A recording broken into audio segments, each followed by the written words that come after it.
Hello, welcome to Big Bang Radio Spotlights. This is the show where we talk to independent artists from all around the world all about their music and their process for making it. I'm your host, Isaac Anderson, and today I get to sit down with the band Because Villains. Without any further ado, here's the interview. Well, thank you so much for joining me today. I really do appreciate it. I like to start at the beginning of kind of the musical mind. All my interviews with my artists, so I thought I might ask you, Travis, what is your first musical memory? First musical memory. I have an older brother who was always in bands, played bass growing up, and me doing my duty as the annoying youngest of three would constantly knock on his door because I knew he had drumsticks in there.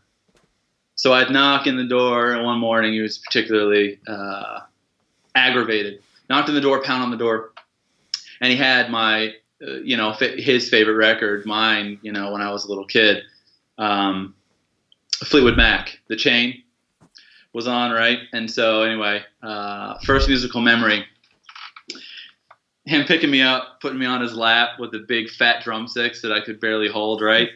And doing the breakdown, the shuffle during the bass breakdown on the snare. It was awesome.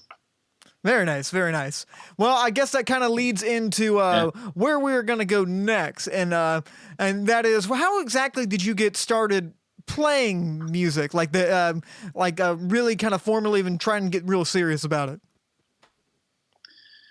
Yeah, I've been kind of, I was a performer, right? So actor, all that great stuff, through college. Did all that stuff, but always, music was always there first. Music was always there last. Still there. I was in bands through high school, all that stuff, rather than do like the actual band route, right? Like in school. I was always in punk bands, right? Prog bands, experimental bands, playing drums. So, music was always there. My grandma actually taught. There's this storied, kind of mythical thing in my family. My grandma taught piano lessons during the Depression, right? So she was a concert pianist, and at her height back in the day, she did a gig at Carnegie, which was like her thing, right? So she kind of, I'm self-taught. She actually was self-taught herself. I think it's just something that kind of runs. In the family, but for me, music is the, music has always been the alpha and omega, as it were. Wonderful. It sounds like you're involved in a few other different entertainment mediums too, like the acting and everything. I guess that kind of you just sound like an entertainer all around, basically. I didn't know about the acting thing. So yeah, I think for me, and it has a lot to do with the music. I largely did leave all that behind. For me, which is so strange, I know you and me had a back and forth about video. Video is such a new medium for me. I'm the auditory guy and the live theater guy, right? So yeah, I did professional theater. That whole thing, I think, for me, it was always... There's the crafting and element thing. There's the artist piece to it. And I got in a rhythm where it was, this is great. This is happening. I can feel it. There's the interplay that you need, energy is good, but it was always someone else's words, right? It was always someone else's priority, and on the side, always, gigging. Playing to empty rooms, the coffee house circuit, the tour thing. So it became far too big to not be the primary focus for me. So. Heard that, man. Well, since we're kind of on the topic of it, I guess now we should probably mention why we're here today, and that's Because Villains. And this is your own musical project. But I don't want to describe it. How would you describe Because Villains to people, and how exactly did it start? Oh man. How long do we have for this interview? Get paid by the hour, man. You take as long as you want. Nice. Excellent. I had spent a while on the road. Back in the day, it was the whole Travis James thing, right? So it was actually my second record come out, but I got some, it got some fun attention, music festivals, that whole thing, playing the main stage here, playing this main stage there, opening for this guy, opening for that guy. Got some licensing hits, really, really fun. Taught me a lot, that record. But, the live band I put together at the time was Travis James and The Truth, right? So I think, learning a lot from touring that record, gigging that record, contacts, talking to people, getting to meet different producers, label folks, et cetera, et cetera. You kind of learn what's right for you. Frankly, for me, this Because Villains thing came as a birth. I think so many people, so many musicians, it's the stereotype of the industry. They're trying to achieve, yes, their vision, but a lot of people can get lost in what they think they should be, what they think they need to project. Interestingly enough, the Because Villains thing, the entity that I'm creating, is the thing truly to be really what I am at its base, the most pure thing. Not hiding behind anything. It's like I said, do the thing that scares you the most. So, hell, man, it's being vulnerable, being that vulnerable and out there with the messages. Some of the themes on the record it's intimidating, scary as hell. Since it released, I've just people coming out of the woodwork, blowing this up, blowing that up, and it's interesting. So I guess taking what I would call analog experience of pushing my release, my second record, Mental Notes, the Because Villains thing kind of came around. It's a life view. It's kind of me. It's the most core, the most kind of vulnerable I can be, and that's sort of in a simple form, without getting TMI on you, sort of where Because Villains is kind of at right now. The music, we're starting things off really, really well. I'm super humbled and excited about some of the inertia kind of Nesting Glitch Case has right now. It kind of is a permanent grin on my face for the last week, but it's what brought me here talking to you, which is an awesome thing. So awesome. Just tip of the iceberg, man. Tip of the iceberg. Absolutely, man. And I'm happy to talk to you too, because anybody that's heard your music, I didn't know about your punk background, but I can definitely hear a little bit of that inside the music, even though it's not necessarily punk music. I can hear a little bit of that edge. I can hear a little bit of that attitude. Before we get into the sound too much, because I do want to talk about your sound in just a second, how exactly did you get the name Because Villains? It's a really unique name. Oh, man. It's funny. Also, I think a long story, right? It's a philosophy thing. It started off, I guess I should have picked up when Mental Notes was released, that record. It's on the website now, all that great. You can stream it as well. Fun record. At the risk of maybe being too personal, I would say life took a really dramatic turn. For me personally. So there was a lot of, dark period, right? Let's sum it up in a nice pretty button and call it a dark period. There's actually a few.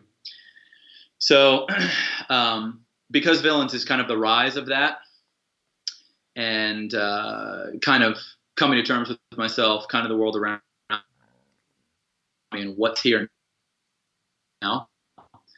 And it's a life philosophy. Does the bad exist without the good, right? So, but each person is going to get caught up in defining what that is. So what is bad? Is it not wearing a mask in COVID when you go on a grocery run? Is that truly what is, would degrade a human's character? What is that? Because it's different thresholds for each person. And then the cyclical nature of it. What starts? What is it that starts the artistic process, the communication process? It's a spark of something, but it's got to start somewhere, chicken or the egg, right? So Is it the villain? Is it the hero? That's for anyone to decide. I read a book by Chuck Klosterman that changed my life. It's called I Wear the Black Hat. And actually it sort of was something cooking back there, but Chuck just blew my mind. If you haven't read the book, Isaac, you should read it. It's a good read. I'll check it out, man. I'm big on the audiobooks and everything, so I'll definitely check that one out. Yeah. So, and without, like I said, it's tough for me not to geek out, about this stuff, but there is kind of a life philosophy thing. It's the beginning and the end. It's kind of everything. And two, I absolutely love language. I love writing. I love words. And I love the fact that it's abrupt, incorrect, words that shouldn't necessarily belong together. Visually I like it. Texturally I like it. It literally hit one day, and it was just like, oh, it's been that all along. So a lot of passionate feelings around the name, but thanks for asking. But yeah, no problem. It's a lot of things. I guess now we should hop into the live show train. I imagine you guys have played a couple live shows. I know you said you've been hopping around playing music for quite some time. Yeah. What is one of your most memorable shows? Yeah, we'd love to do the live stuff, by the way. Let's talk after. That'd be great. Oh, absolutely, yeah. Yeah, for sure. I have one specific memory of when everything there's a few actually, damn. But one memory that I will always look back on so fondly, I think time and place. I think it's just, I befriended a club owner in Midtown Manhattan, a place called Fat Baby NYC was the club. I don't think it exists anymore, sadly. But we just hit it off, and she dug the music. And I was, every time we'd be on the road, every time we'd start a leg of the tour, I'd obviously, prioritize, New York, right? Best city in the world. But it was this just phenomenal bar. Underground, there was, the music hall was underground. There was a second bar upstairs. Went down. I can just remember it was like November. I think it was cold, tight, just a super great crowd, tiny spot, dingy place. And man, we were just set up as a 3-piece. And it was just, I'm going to watch this later, and I'm going to like hit myself when I say this word, but it was just magical, man. Like, it was just a big sweaty mess. Like a beautiful mess. Sounded great. We were just really listening and in tune with each other. One of my favorite shows of all time. I would add, we were playing South by Southwest. God, I don't even remember what year that was. We were playing, and what should be like your greatest show, right? I mean, you're at South by. This is like the heart of music city. I mean, this is the blues. This is blues rock. This is SRV. And first time playing there, and I swear to God, I don't even know what happened to this point. My jack was fine. So I build guitars, right? Also, I'm obsessed. I build and constantly I'm messing with them and tweaking them and stuff. But so I knew, my input jack was fine on my telly. So it must have been a cable issue. Cable went out, just no guitar, man. Oh, just dead. Also as a 3-piece. So it's just, so one of the most fond memories of a show, just a great time. Everything was right. The party afterwards. And then in Austin, going out to the street after the show, right? And just looking at the guys and just being like, we soldiered through. We did fine, but it's just one of those things you don't plan for. Hey, you got to get through it, Well, now I think we should get to your latest album, which is Nesting Glitch Case, and it really just showcased kind of these powerful rock things that we've been discussing a little earlier in the interview. By the way, I imagine, and you can kind of say how you got the name in just a second, but is this a play on resting B face? You know, like, you know what I mean? Maybe, Isaac. Maybe it's whatever you want it to be. Okay, I don't want to put words in your mouth. I know, and this can be an artistic thing. That's what I took out of it. But it might. I would say, you know, I love the open to interpretation thing. I would say that if that's what rings in your head, that puts a smile on my face. Let's put it that way. Well, okay. Well, maybe you just made my my nesting glitch face into a nesting rest face. There you go. There you go. Nice. Well, anyway, your new EP, Nesting Glitch Case, like I said, really showcases some great stuff. What was the process of recording that album? Oh man. You know, I just did I do this thing called Inside the Album on my on Facebook. So at Because Villains on Facebook. Check it out. But I do these little write-ups because this to me is very personal. So, you know, like I said, man, like if it's 10 people listening to this and reading these things, it's been a lot more lately. That's great. If it's 100 people, awesome. It's so, but to me, it's not about hiding behind anything. Like, I'm a pretty big nerd. I'm a pretty huge dork. You know what I mean? And I'm unapologetic about that. I think so as part of the kind of Facebook thing and kind of putting it out there, giving birth to this thing, to these write-ups called Inside the Album, right? I recently, wrote some notes about Nesting Glitch Case. Nesting Glitch Case, was originally penned as a 10 song full album release.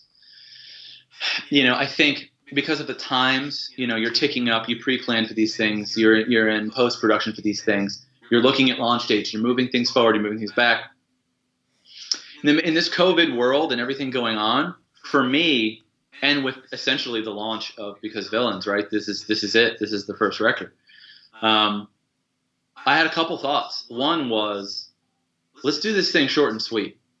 Let's do this. Let's take 3. I would argue 2, call them fun songs. Goodbye is probably not as fun a song. There's some deep things happening there, but it's great to rock out to, right? I mean, so, parse it down and to kind of be where we are now. And where we are now is you're in your house, I'm in my house, and we ain't going anywhere. You know what I mean? And I think, I can't even see my band. You know what I mean? It's crazy, but we're all down there, and I think all making it for the better. Awesome. Well, I definitely enjoyed it on a personal level, and you did mention just a few minutes ago the song "Goodbye," which is like I think that's the first one on that record. It is. It's the single, the lead single. Yeah. Yeah, absolutely, and it's super strong, and that's the one I've been listening to the most. What was the inspiration behind that song? Because it feels like it's like you're letting your soul be bare in that song for some reason. I just felt like you were trying to really just get something off your chest, like you said.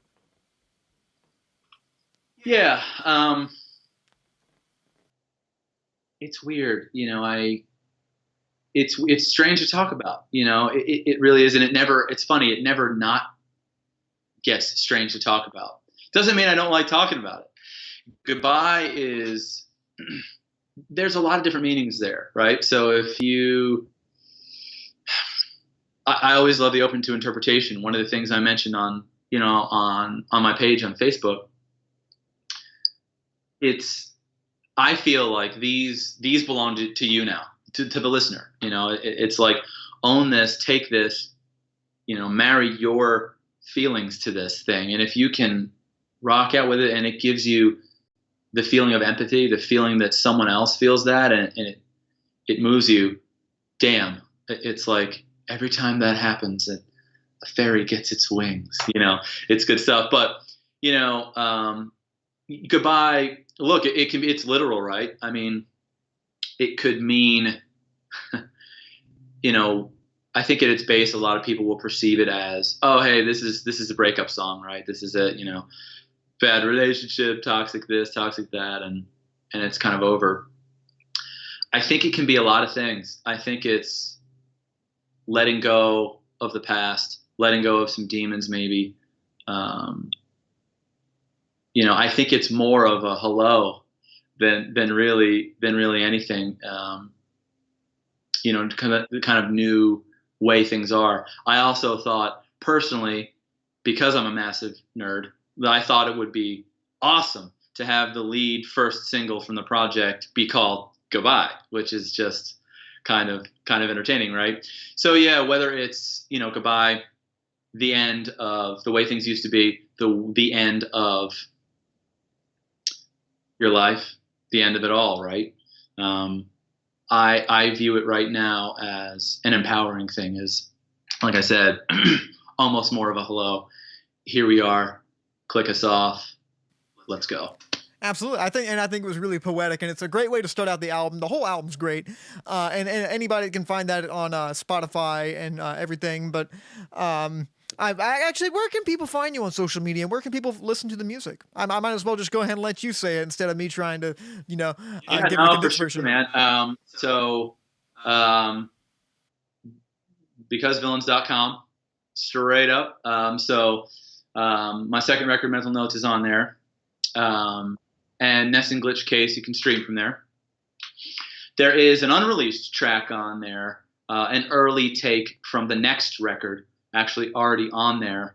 So check it out. I mean, that is a little bit more cerebral. I like to keep things moving, right? So there's not just one kind of sound. There's a lot of different influences. But, I'm into the singer-songwriter thing, blues, rock, the list goes. We could talk about that for another hour. But on social, so becausevillains.com, Instagram.com/becausevillains, Facebook.com/becausevillains. Right now, that's it. YouTube channel, like I said, working on some pre-production stuff on all that stuff. That's going to be up and running here in a little bit. Awesome. Well, sounds like earlier in the interview you mentioned you were also working on some new stuff. What's next for Because Villains? Are you planning on releasing anything new? Especially because at the time of recording this, we're all in quarantine with this COVID-19 stuff. So I don't know. You seem like a really passionate and creative person. So I imagine you're not going to just sit there and twiddle your thumbs. You got to be doing something. Right. Thank you. I think it is. Over the course of what's been happening here, man, there's like 3 albums worth of stuff that's on the whiteboard over here. Like there's a lot. This is one of the things that I've been saying, to folks, who've been asking. This is tip of the iceberg stuff. There's a lot more coming, a lot of fun stuff. I think right now I'm just enjoying the nesting glitch case party, as it were, in quarantine, where I can, right? And by the way, Isaac, I view this as a party because I took a shower today for this. So, I mean, like in a COVID world, man, dude, I mean, it's a big deal. Nobody's going to know if you do or not. So, I mean, I appreciate that, that you let us know and that you did it. That's the biggest thing. I mean, because these days, actually, I wore a shirt. I don't have sweatpants on. This is insane, man. But what's next after taking a shower and putting on a real shirt? There's I would argue more intimate material. I got a lot more to say. Some ambitious goals, and namely, just a lot of singles, a lot of albums in place, man. So Awesome, man. Well, thank you so much for joining me today, Travis. I really do appreciate it. It was great talking with you. Before we go, I do have one more question for you. I ask all my guests before they leave this, because as we were talking beforehand, I'm a big movie fan. Sounds like you like film too. It sounds like you like all the art in the different mediums. And Yeah. I believe the two mediums are not too far away from each other. And right before we go, I wanted to ask you, what is your favorite movie? Wow. Also, not an easy question as a movie This lover, is always right? the one that trips people up. This is always the one that like everybody gets stumped on. You realize I have to ask you this question after I'm done rambling. Because I have to know. Okay. Well, you first, and I'll tell you mine. Okay. Oh, nice. At the onset of that question, I have to say Shawshank Redemption. Shawshank is such a well-written movie. I think that's always big for me. It's aged very well. It kind of gets you from all corners. It's such a tough question to answer. It's like, man, we didn't even talk music influences today, which is a tougher question for sure. Yeah. But it's always tough. My God, Usual Suspects, Memento, Chris Nolan, like, oh my God, all these things are just flying in my head right now. But to keep it brief, I'd have to kind of stay in that vein. How about you? So anybody that's watching this knows I kind of bounce between three movies as like my favorite, but the one I probably go with the most is Full Metal Jacket. So I like Full Metal Jacket. The first half of that movie is better than the second half, but that's such a strong like first part of the movie that like you can't really deny. That's like one of the best things ever. Just that whole story of Lawrence and how like does it really take that to become what it needs to be, and is that really necessary? And on that, like a more modern movie that I really like that's basically Full Metal Jacket for musicians is Whiplash. That movie is so like right up my alley with that. Like, does it take that to become someone great? Like, do you need to go through that? Do you need someone to push you that hard? Is he pushing that hard, or is he just mean? That movie is extremely fascinating. It's essentially Full Metal Jacket, but it's great. I don't even care. It's great. Right. And also, like, I like Children of Men. Not to pop around too many things, but like, it's hard to pick between those, but out of all of them, I probably lean towards Full Metal Jacket because I think that one's probably the most that they did it first. Children of Men's pretty great though. There's a reason why it's in the legacy spectrum, right? I mean, it's that talking about that is the same thing, and music is talking about. What are you going to do? Not say Led Zeppelin is one of the greatest bands of all time? Yeah, like just because everyone else says it doesn't mean it's not true. You know what I mean? Like, it's so true. Like, Stanley Kubrick knew how to make a movie. Thanks to Because Villains for sitting down with me and talking all about their music. If you guys want to see more interviews just like this, you can go to facebook.com/Studio67NCC, youtube.com/NASCOMCollege, or you can find us on Instagram at Studio67NCC. Thank you all for watching. I'm Isaac Anderson, and until next time, stay lovely.